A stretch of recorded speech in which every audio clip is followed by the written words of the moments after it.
We are nothing sacred. We are nothing sacred. We are nothing sacred. With Maxwell Silverhammer. We are nothing sacred. With cruise control. We are nothing sacred.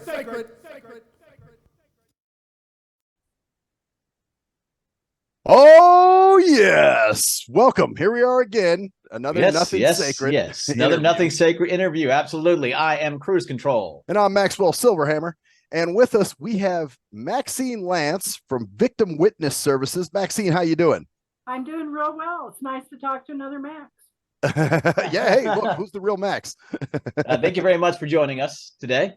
Absolutely. And I'll let Max lead off again. So keep. Well, here's Maxine and I go way back, man. We're talking back to the days of the Rape Crisis Center because she trained the classes over there, and that's where I met her originally. And matter of fact, that's when we were roommates. Remember when I used to do the Rape Crisis Hotline?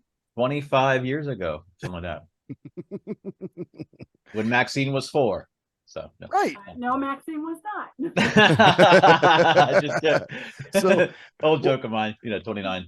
Well, Maxine has always been an advocate. So what kind of give us a little brief history of what kind of the stuff you've done? Because like I said, since I've known you, you've always been an advocate. So. Well, since you've known me, I was an advocate, but I did actually have a life before that. I was in the U.S. Air Force during the Vietnam era. And then I was an aircraft mechanic for Scenic Airlines. And then I was a service engineer for Xerox Corporation and then later for Digital Equipment. And then I had decided that servicing equipment and servicing people, I chose people. Mm-hmm. And that's when I went to work for the Rape Crisis Center in 1988. Man. Oh, so that your first year was my first year, huh? As the victim liaison, yes. Wow, man, yeah, because boy, she was tough when it came to those classes. It's a tough subject. So. That's true. That's true. It can be, yes, it is a very tough subject. Yeah. So then, how did you get into the victim witness thing? Is that after Rape Crisis? Yes. What happened was there was a detective by the name of Martin Sorensen, who was a detective for the White Pine County Sheriff's Office. And he was at a presentation for Praxis where I was speaking about male victimization of sexual assault. And he knew my parents who were living in the White Pine County area and said, you know what, I wish we had somebody with your expertise working for the Sheriff's Office and the District Attorney's Office. And I wrote a grant, and with his support and the prosecutor at the time, the district attorney, Sue Pahami, who is now with the U.S. Attorney's Office and has been for several years, we started Victim Witness Services. Now, is that just to clarify, is that, you said male victimization, is that male victims of sexual assault or those or the male? Okay. Yes, male victims of sexual assault. But wow. I serviced all of them. It was a new topic back then because it was taboo. It's so difficult for male victims, and I was one of the ones that worked with male victims of sexual assault. There's a big difference between men and women when it comes to that type of crime. Yes. For instance, we tell all advocates when I train them, you want to tell a victim that first off, you're sorry it happened, because you really truly are. Mm-hmm. Secondly, you want to tell them that they're going to be better in time, but it's their time, not anybody else's. And you also want to tell people who are survivors of sexual assault that this is where it differs. For men, you have to tell them they're not the only one. You never have to tell a woman she's the only one that's been victimized. Before you go further, actually, I'm amazed because I was actually not necessarily gearing up for a fight, because we don't fight on our show. We have people on here we agree with, regardless of whether you're helping men or women. But a lot when Max mentioned the fact about the Rape Crisis Center and stuff, there are a lot of skewed information where some people don't even consider men that much at all. And I was going to bring up the subject of male victims of sexual assault and male victims of any kind of, quote unquote, normally focused on women being the victims, because there are no there are very few shelters for men. And so it's just interesting that the first thing you brought up was that you were actually working with the male victims. So it's good to hear that there are people that are aware of the situation, that there can be a lot of damage for men and a lot of different special, like you said, men don't think that it happened, like you're not alone, it doesn't happen. And then there's also the stigma of actually coming out and saying that you are, probably, as well, which is a big thing, and that is not as it actually happens a lot more than what people realize. Yes. And I also work with all crime victims. And, of course, what normally happens is with men of domestic violence and sexual assault is that they feel stigmatized, that they cannot talk about what happened to them, that for some reason they're less of a man because they didn't see it in time. Yeah. Where women from the time we're little girls were told you could be hurt by other people. Boys are not told that. So a lot of times they have a shock factor to go through. And I'll use an example of movie industry. If you think about the movie industry, what happens to the males that can't handle what's going on? Oh man, most of them get shot dead. Yeah. Right. You're weak, whatever. That's sort of a little message there that if you can't handle it, you're not worth anything. But what happens to the woman who can't handle it? Yeah, it's like they help her out, right? They help her out. They barter for her. She's granted she's still treated as property, but she has some kind of value. Yeah. And that's really what I used to do when I worked for the Crisis Center, which is now to try to make it more open. They call themselves Signs of Hope, so that it doesn't say rape. Is to try to help people understand that. And I had a person tell me one time that rape only applies to women. Yes. And I argued that, and I was in a conference in California in which there were a lot of males there, and we were all talking. And so they said, well, go back and ask males, what is rape, to describe rape. And that's where I get a little graphic. And I was determined to prove these people wrong, which unfortunately they were right. Every male and female I asked describe rape said it's when a man puts a penis in a vagina. It's never the anus or the mouth, huh? Or just unwanted sexual advances at all.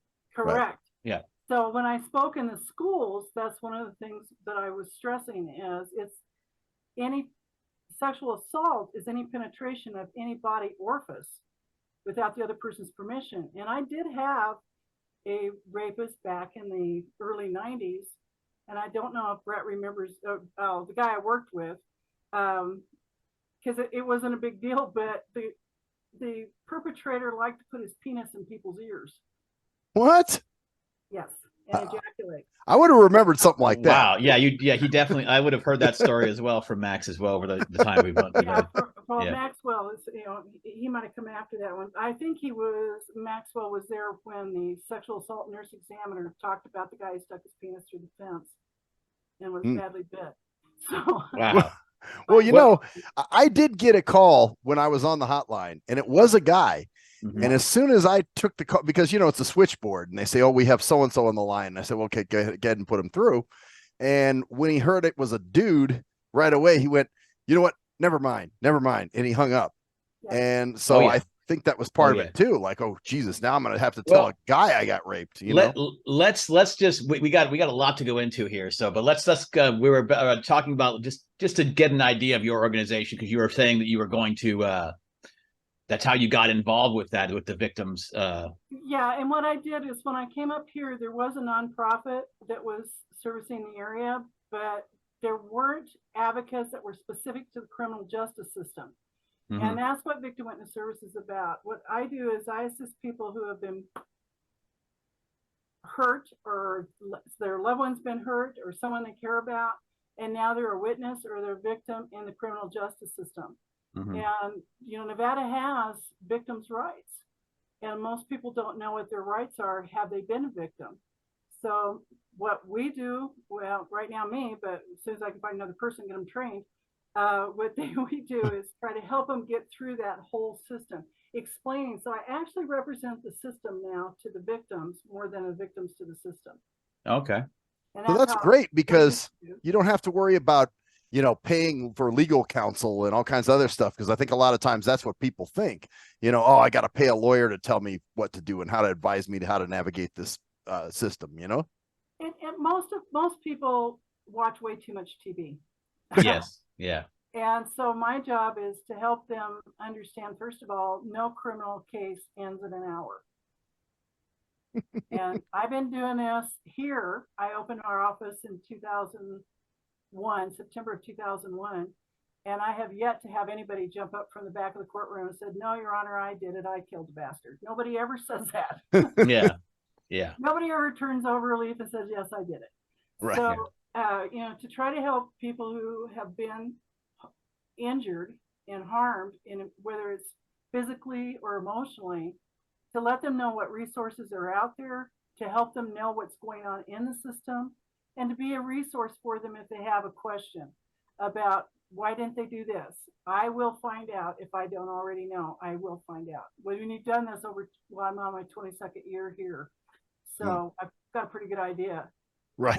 And help them understand why prosecutors do what prosecutors do. I can tell you that when I first started in advocacy, I was 100% against plea negotiations. I can tell you today, I'm all for them. Anything that keeps a victim from having to go into an adversarial situation and be humiliated about what happened to them or what they weren't able to control. If it's a good plea deal, let's do it. So it's to keep the victim off the stand and out of the courtroom, pretty much, where they don't have to face that person. To not re-traumatize them, basically. Well, right. It's traumatizing. There's no way to not make it. And that's what I tell defense attorneys when they say, "Well, there's nothing in prison for the guy." I'm like, okay, my title is Victim Witness Services. How does that tell you what I think of the guy that got prosecuted or woman that got prosecuted? Mm-hmm. Right. That's somebody else. That's what a defense attorney does, not me. So yeah, because you don't deal with the criminal, you deal with the victim. Not obviously. on purpose, I don't. No. Do you mainly deal with is it mainly sexual assault and rape, or is it just basically anything that has a wrong against an individual that causes physical or emotional harm? How familiar are you with the Nevada law? Well, that tells me. Yeah, Max probably knows about more than I do, but okay. So when Max was in class with me, we used to talk about NRS 200. Nevada Revised Standard. the Nevada Revised Statute is crimes against the person. Mm-hmm. So that anything that's in there, I deal with. That includes DUI homicides, DUI injuries, batteries, domestic violence, child victims, pretty much anything that's in there. Well, actually, everything that's in Chapter 200. So I would say right now the predominant cases that I've had over the last 5 years has been domestic violence, males and females. Mm-hmm. And recently during the pandemic, and brace yourself for this one because it's maybe just be the rules where I'm working, but a ridiculous number of child abuse cases. Oh yeah. Oh yeah. Sure. These people don't know how to be with their kids. Well, they got school every day because they're not around their kids. They have to they're not used to actually parenting. Like engaging, right? Oh. And kids are annoying. Can be. I have a puppy. She qualifies. Yeah, but I mean, especially when you're stressed out trying to, and you don't have the emotional ability to deal with that because you've never actually trained yourself to do that because your kids are in daycare, you're at work, kids are here, you're at work. I've heard all domestic violence between spouses and children. Right. We do have some children that are what I would call the suspect in the case. Yes. Yeah. Case. But by a great majority, it's a male or female parent. Yeah. Yep. They just some of the stuff they do has been ridiculous during the pandemic. Yeah, that's now that it's coming back out again. I'm back to about 30% domestic violence. I've got about 4 or 5 homicides right now, and about that same number of sexual assaults. And wow. What about like property crimes and things like that? Or do you ever deal with that? Property crimes are kind of different because it's still under the Violence Against the Victims of Crime Act, and it was in 1984 when that started under Reagan, and then it's progressed through. They do recognize property crime, but not as much because of the terrorism. And we did have a terrible bombing in Lincoln County a few years back in 2016 that was looked at as a terrorist situation. Turned out to be just a disgruntled neighbor, but he managed to hurt quite a few people and take out quite a few houses with his bombs. Jesus. So it really doesn't come out the way people think. But I guess that's the best way of putting it. It's So, a lot of my cases, the homicides, I think let's go back to males and female victims. Female victims of any age are more apt to be injured by a person who claims to love them. Yeah. Male victims do have, especially now, because we have a lot of violent females, but male victims tend to be more at risk of people who don't like them or just don't care. Like made enemies kind of thing. Yeah. They don't care. So males generally are safe at home and females are not. And that's the funny thing about our society that tells you that females are the ones who are in danger outside of the world, but the vast majority of violence against people is against men. At least outside, it's like vast. I mean, it's incredibly vast. Like, because, and this is interesting. I'm very interested in the male female dynamic, especially with the way things are going now in terms of relationships between people. It's just interesting how that skewed dynamic, like how in general do and you because it seems like it's a fascinating subject to you as well, but in terms of victims in general, men, and how do they deal with it internally? Like you were mentioning, men kind of try to be tough, and women are kind of like told they're victims. At least that's the way I've always seen it. Like they're kind of given like permission. They're given permission to be victims. Men are not. Yeah. Boys are allowed to a point. To a point. Yeah. Yeah. Mm-hmm. Yeah. Yeah. Mm-hmm. But as a man, you're supposed to be able to hold your own. And why didn't you fight back? That kind of thing. Well, and that's why I told you it's you see it on television. You can see it in our media. Guys are supposed to be tough and handle it, and if they're not, they're the ones that get killed. Or they're supposed to enjoy it. Boys are supposed to enjoy it. Like that recent case about that woman who was drunk. There's tons of cases basically, and it's always these guys on social media saying, "Wow, I wish I were that 13-year-old boy." Exactly. And it boggles my mind because it's the dudes who are dismissive of the boy victims. And it's like this. Oh, well, I love it. I love it, man. Oh, what a lucky guy. He's not gonna. When I was 13, I was doing this. And it's like, okay. But I also want you to recognize too that when I sit in court, women are harder on women. Oh, I bet. That's the story. Oh yeah. Well, they always say, how come women outlive men? Because women kill them. Yeah. Well, not. No. We'll let that slide. No, what I was trying to say is, women are more critical of women. Yes. For not handling it or getting it straightened around. Why didn't you teach him not to be a philandering jackass that goes to the bar and picks up other women? You can't control another person. You can only control yourself. So women tend to be a lot harder on women. And men are unmerciful on any kind of male, but most of the abusive males disregard women as property that can be used and thrown into tissue. Yep. And the saddest part about all this, and the most frustrating part, is that all this back and forth between men and women just reinforce the extremes, the misandry and the misogyny. It doesn't make it any better for either one, because people are just getting more pissed off and more hateful and more distrustful or the same way with guys, the guys being more critical or hard on the guys, and then the women being more hard on the other women, because seems like everything's just kind of pushing us into more of the same mindsets, instead of actually allowing people to go, anyone can be a victim. We're all individuals, Yeah. Yeah. I can tell you that back when I first started with the Rape Crisis Center back in the 80s and early 90s, there was a big push by the women's movement to ask Hollywood and filmmakers to cut back the violence, especially sexually, and making it consensual instead of making it so violent.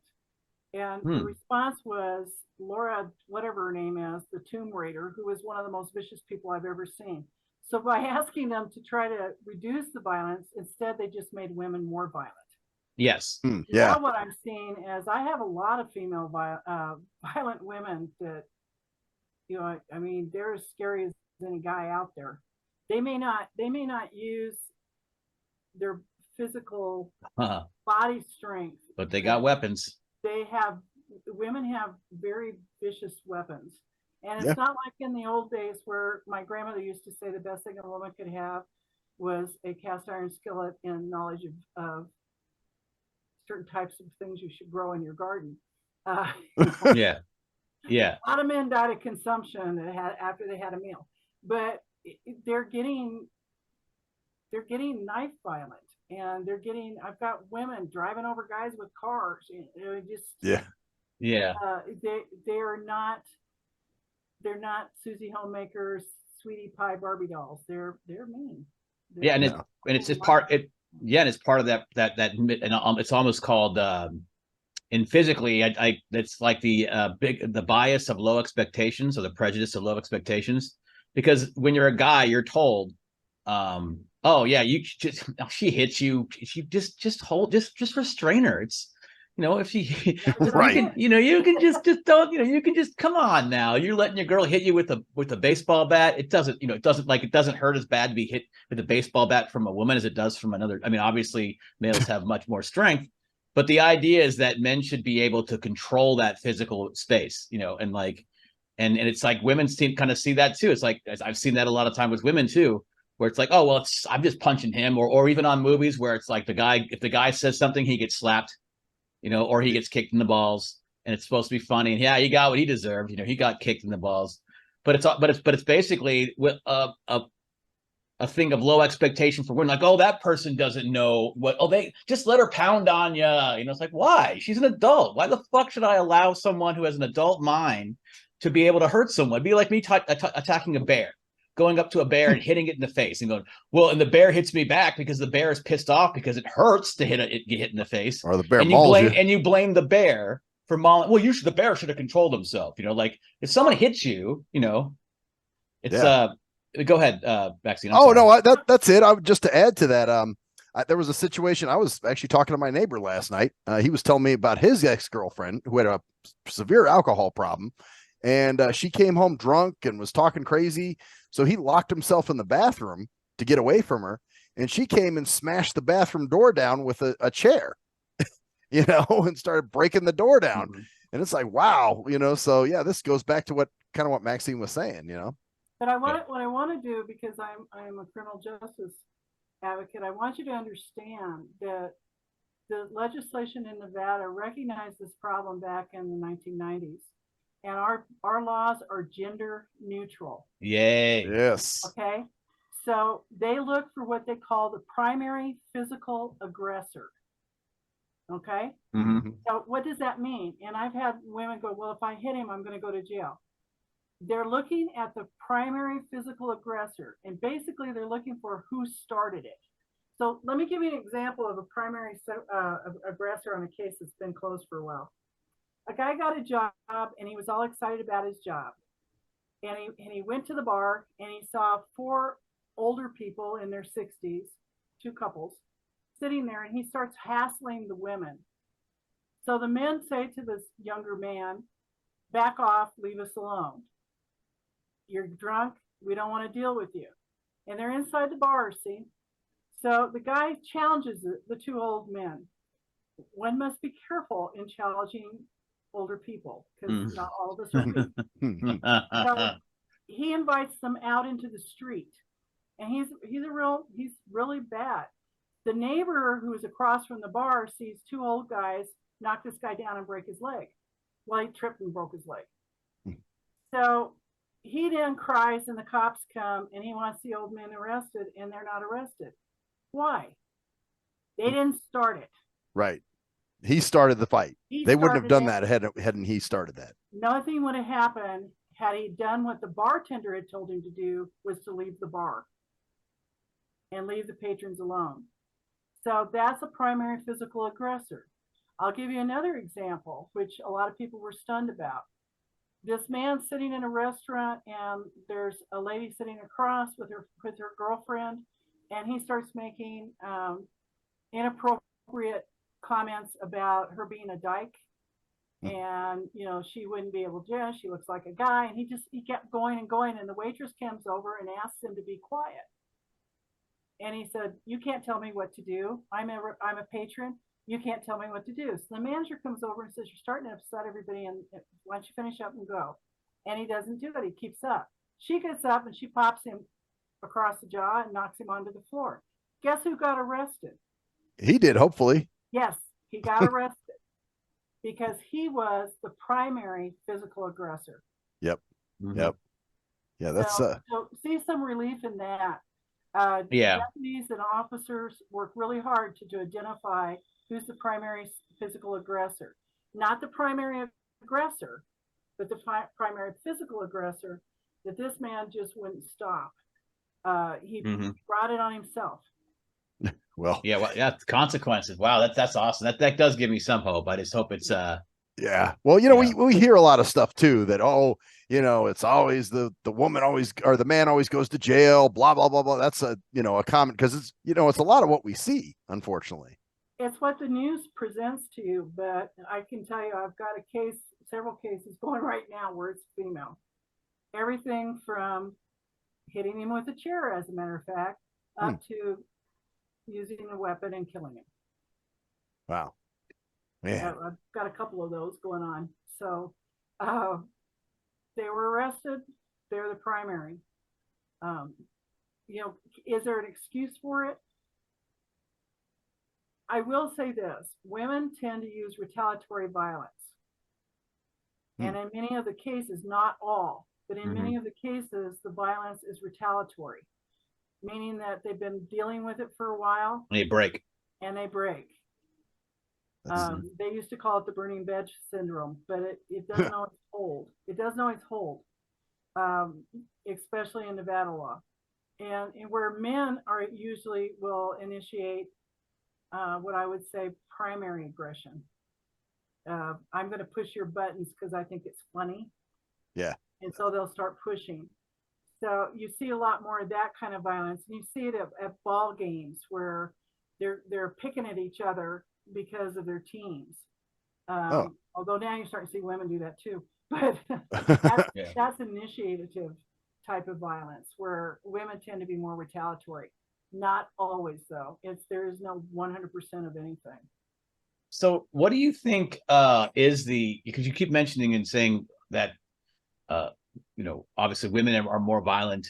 In your experience, what do you think, like you said, you think it's movies and TV, or just the fact that femininity is not as valued in some ways as masculinity, in terms of, like being strong and kicking ass and beating, I think that our whole system of training people when they grow up has been convoluted as to what is strength versus what is strong. And what we forget is, and somehow don't communicate it very well anymore, is strength is the power you have over yourself, not the power you have over others. And strength is what we truly admire in another person.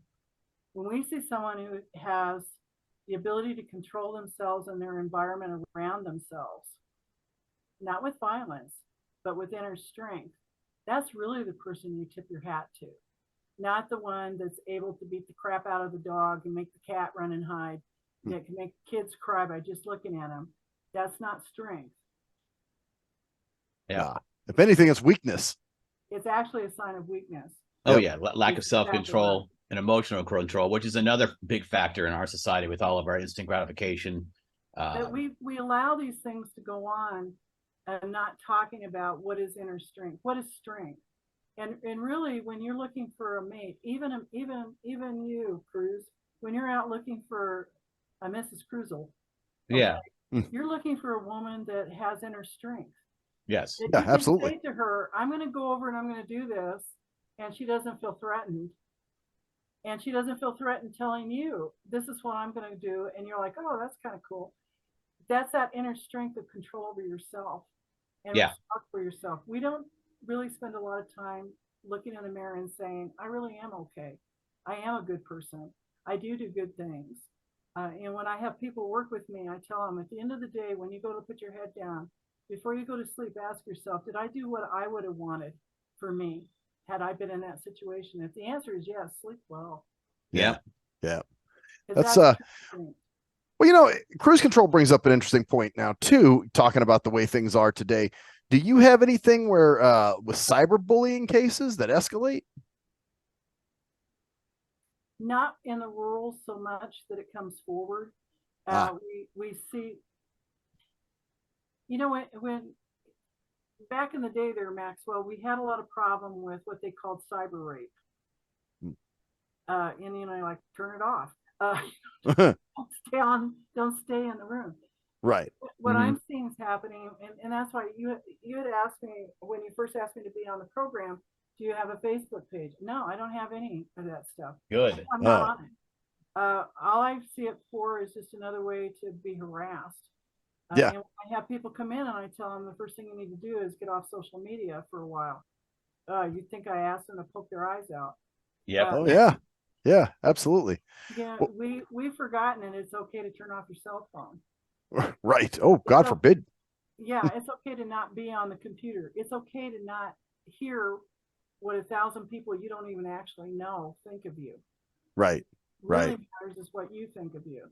And that's where I see the damage with your cyberbullying, with cyber rape, with cyber insults. And yes, it has. When you prey on a weaker person, and they don't have enough self-esteem to understand the best way to handle it is to shut it off. Yeah. Yeah. Yeah. I say this even about the news. Here we're dealing with the war now. And my spouse and I sit there, he and I sit there for a while, and I go, I'm going to watch this much, and then I'm shutting it off. I'm not going to let this dominate my life. I'm sorry it's happening. I wish it wasn't happening. You know, we lived through the worst one, he and I. He was a Vietnam in-country veteran. You know, he was over there. Yeah. And you just can't let it dominate our lives. You have to know that it's okay to shut it off.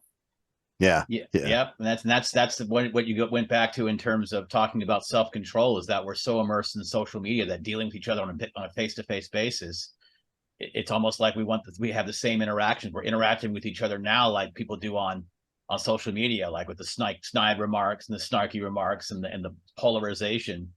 And especially with kids, when they have a phone shoved in their face when they're little, they don't get those emotional skills and those social skills that are needed to be able to resolve conflicts in a mature way when they're kids, because they never have to deal with kids like we did. When we grew up, you know, we were running, you know, in our neighborhood playing with each other 6 hours a day and 8 hours a day in the summer. If there was a fight, we resolved it with each other, you know. Now that you don't see that as much, there's always hovering parents or just kids just droning out on their phones, so they don't get that, you know, kind of social, like learning how to, you know, resolve conflicts. Yeah, how to resolve function, exactly. So he grows up with parents who, you know, can't snap and can't deal with the emotional stress of actually dealing with people, like we're talking about over COVID. You know, the COVID, when people were at home, you know, their kids were always, you know, I wonder how many kids were just given more phone time because the parents couldn't deal with them emotionally. So just, here, take this phone and just leave me alone. Probably. You know?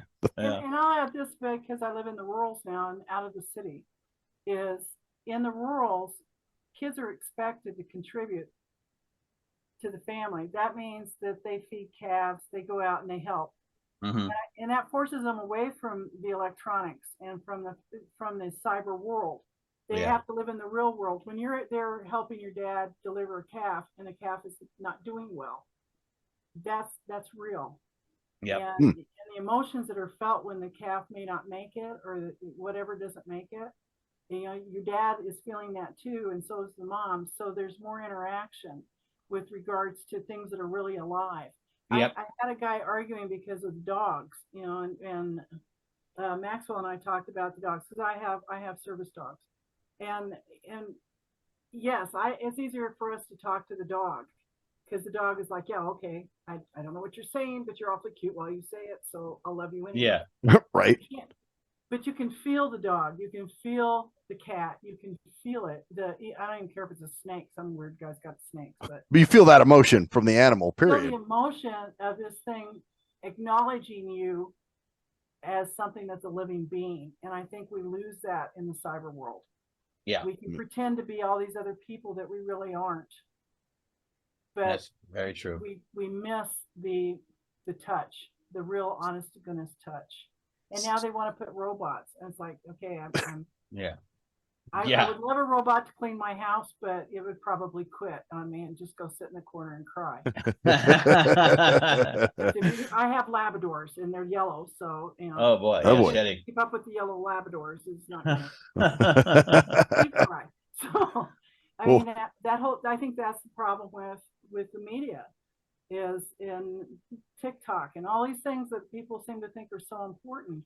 It's not as important as taking a road trip with somebody in the car and putting up with their upset stomach when they got a really bad burger and dealing with them as a human being. Yeah. And letting them deal with you. Interesting. So they still, from what you're saying, out there in the rural part of Nevada, there's still those traditional values where the kids are actually leaving their electronics and going to help dad or mom or you know. Don't get me wrong, they have the electronics, but you can't run a farm or a ranch or all electronics. Yeah. Well, there's some hands-on stuff that's got to be done. Right. And so FFA, Future Farmers of America, 4-H, those things, Boys and Girls Club, where they're actually interacting. These things are even more important. They're important in the cities too, but I don't know where. I don't miss Las Vegas. It's getting so violent. I don't miss it either. Although I'm up here in Oregon now, so we have our own unique. You got some weird problems going on up there. Yeah, there are weird problems everywhere, and yes. So that kind of thing is missing in people's lives, and that's why I think they gravitate to pets. And because the pet is tangible. Yep. And if the cat doesn't like you, a cat will slap you. I mean, they got no problem, Yeah, and dogs usually love anybody who they consider are part of their family. If you're kind to them, it's not a breed thing. It's a kindness in your heart, your soul. Right. And they can bring you much joy. It's not going to judge you by what you're wearing or how you look or some kind of thing like that. They don't even care if you didn't brush your teeth as long as you got a cookie. Right. As long as you got food for them, you're good. Or not even food. Sometimes they just want you to touch them. Yep. And make it real. Go ahead. Go ahead, man. I was gonna say, so like consider you said you've been at the same organization for 20 years now, you said? I created this and opened this office up in 2021. 2021. Yeah, okay. I've done this here, and then I was in Las Vegas at the Rape Crisis Center from 1988 till I left in 2000. You know what? Because wasn't there a luncheon? Didn't we have a luncheon for like an appreciation for all the rape crisis people on the hotline? And I think you guys were all there. Oscar Goodman was there. They had one for Florence McClure, who I'm sure neither one of you know. I don't think so. Florence McClure was the founder of all the crisis centers in Nevada. She was the instigator, and I had the great privilege of meeting her in California at a training. And I said, well, I'm kind of new to this. What do you think I should know? And she said, the only thing you need to know is know how to knit. Wow. And I said, excuse me? And she said, learn how to knit. And then later explained why. And at her recognition banquet, there was a state senator there who knew her, and he affirmed to me that what she said was, when somebody's in your face, remind them that you know how to knit. I was here before you got here, and I'll be here after you leave. Yep. And That's right. This can be a scarf or it can be an Afghan. That's your choice. Wow. Oh. Man. That's how you survive in the advocacy world, is knowing how to knit. And by the way, I make lots of Afghans. So. Well, and I'm sure, with what you do. But no, I do remember that luncheon because Oscar Goodman actually came down, and I was given a mug.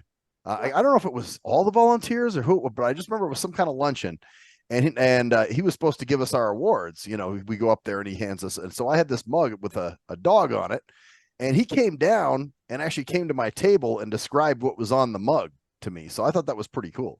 Oh, wow. They had a lot of recognition then. I think they probably still do. But right now I'm shy people, so the people working for me are actually relatives, my spouse and my sister. So I just take them out to lunch. They're fine. So what would you could say? So you've been working on this for a couple of years now, right? You said this Working on which? the victim witness Since 2000. Yep.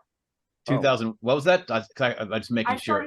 I started victim witness services in 2001. And, Okay.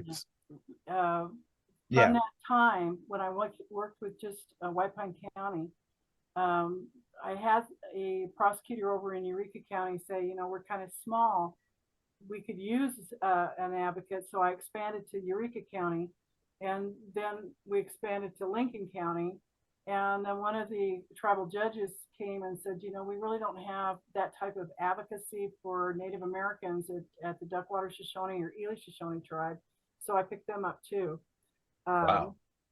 Then I was privileged to work with a lady by the name of Doreen Whitworth, who was working at the AG's office, and we started the first special prosecutor program.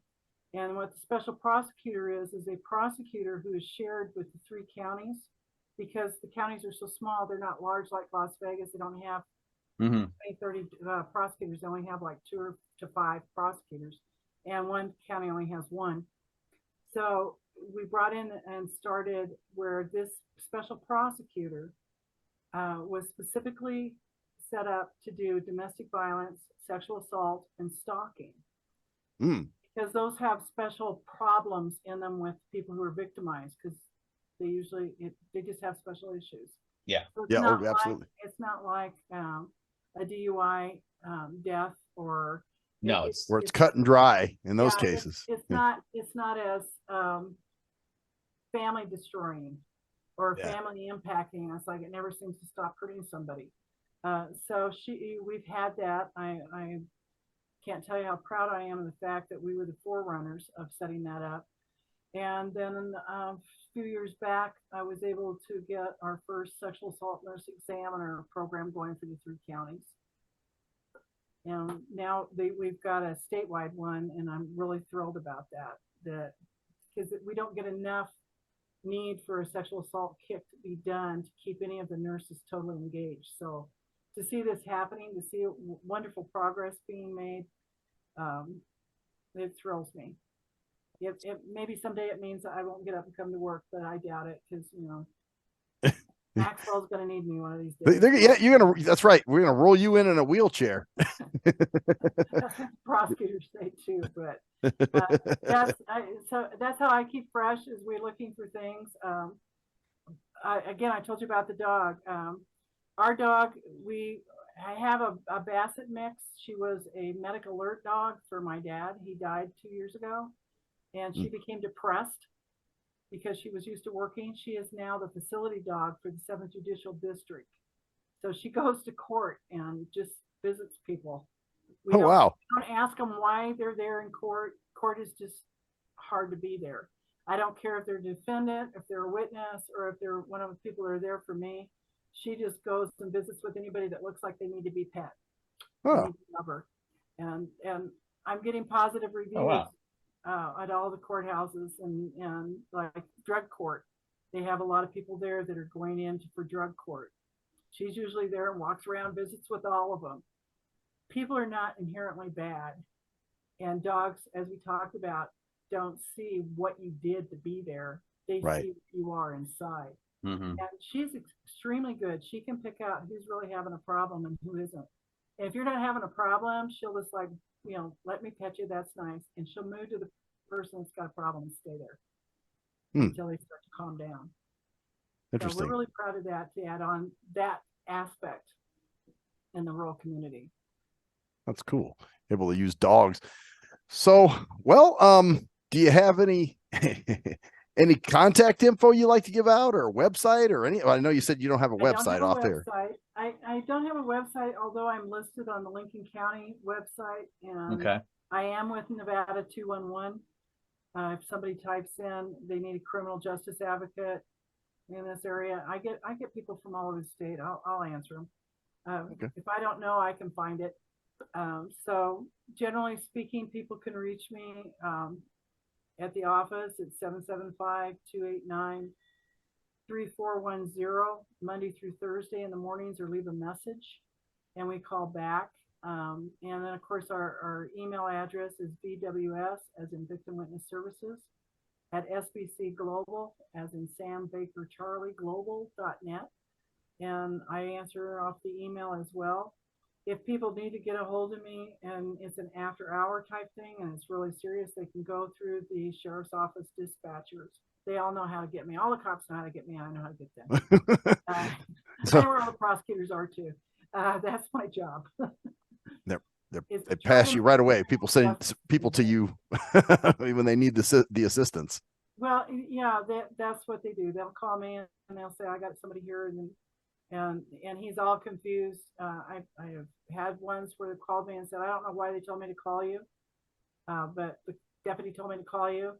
And I'll go, well, tell me what happened. And I'm like, oh, okay. So I'll initiate them and getting them signed up for VineLink. Do you know about VineLink?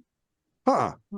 What's that? What's that? VineLink is VINE link. It stands for Victim Information Notification Every Day.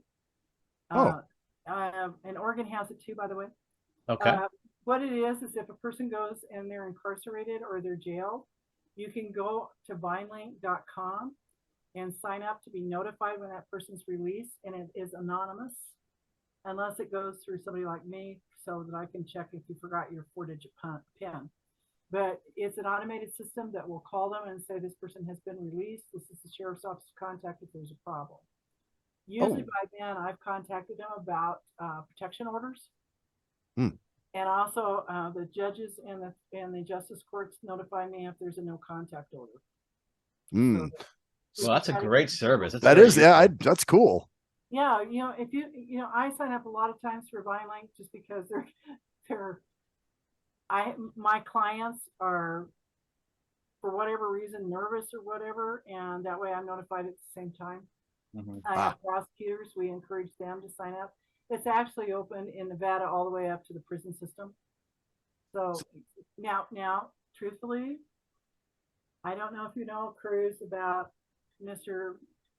Brown that was in our prison system. You could not sign up for him. No celebrities. They had to prevent that because the media people would just simply block the system. Oh, absolutely. Yeah. Probably. Yeah. But if it was somebody like, and I'll tell you an example on me, where I live, across the street is a guy who was prosecuted about 7 years ago for drug trafficking. I was in court when he was there. He's my neighbor. And he said, I'm not a drug user, I'm a drug dealer. So yes, I signed up to know when he got out of prison. I'm surprised you didn't use O.J. Simpson as your O.J. Simpson, yes. example. You can't. Yeah. Yeah. But yes, those are that's a nice resource for the community. It's nice for businesses. If somebody's broken in and robbed and that person's been arrested, a business owner can sign up anonymously and know whether or not that person's being released. I also help people sign up for the Victim Services Unit of Nevada State Prison, the NDOC, that Department of Corrections. Right. So if somebody is in prison and you feel like you need to know what's going on, where they're transferred, you don't get to know daily things, whether they've signed up for stuff, but you do get to know if they escape, and you get to know if they get moved, and you get to know when the parole board's coming up. And I also help them sign up for the parole board. So a lot of people don't know you don't have to appear in person. And that site again is vinelink.com, correct? Yep. Yep, Okay. excellent. It's We can sponsored put by that in the Attorney description General's office. too for people, because that's a useful tool. It's an extremely useful tool, especially for people living in areas like Oregon or people that live in Las Vegas that know that you have a neighbor that you would Yeah. really like to know when they're getting out that Yeah. they got out. Yeah. Especially if he's, well, I mean, if he's you're the direct victim of that person for sure. You know what I mean? All direct victims can be notified, but BindLink doesn't require you even saying why. Just Wow. that you Yeah, want so to it can know. be anybody who wants to know about a person, because if you see something and know someone around, yeah, that's awesome. That's great. Very The cool. difference is with the Nevada Department of Corrections sign up is for people who have been victimized or direct family members of victims, so that they can keep them abreast of what's going on. So they get a little special treatment because they're the ones that survived the incident. Oh, Okay. okay. Good to know. All useful information. Yep. Well, wow. Yeah. Thank you so much for coming on. Thank you for having me. Absolutely. And I want to thank you for your service in the military. Oh but yeah, also, yeah. We always do that for first responders and military. Thank you for your service. And also sure. thank you for your service just in your community for what you're doing. Good work. So Absolutely. appreciate it. Thank you very much. You want to come over and take over for me? Maybe in a couple hundred years, I don't know. Actually, it does sound like a very cool, like something I would love to do, but you know, And something you're very capable of doing. Yeah. The only thing is, you know, I kind of got a nice job where I'm at now, so you know, don't want to leave it yet. All But right. well, Maxine, this has been awesome. Everybody else, I am Maxwell Silverhammer. Yeah, this is a Nothing Sacred interview. I am Cruise Control. And that's the story there. Bitches! Later. See ya.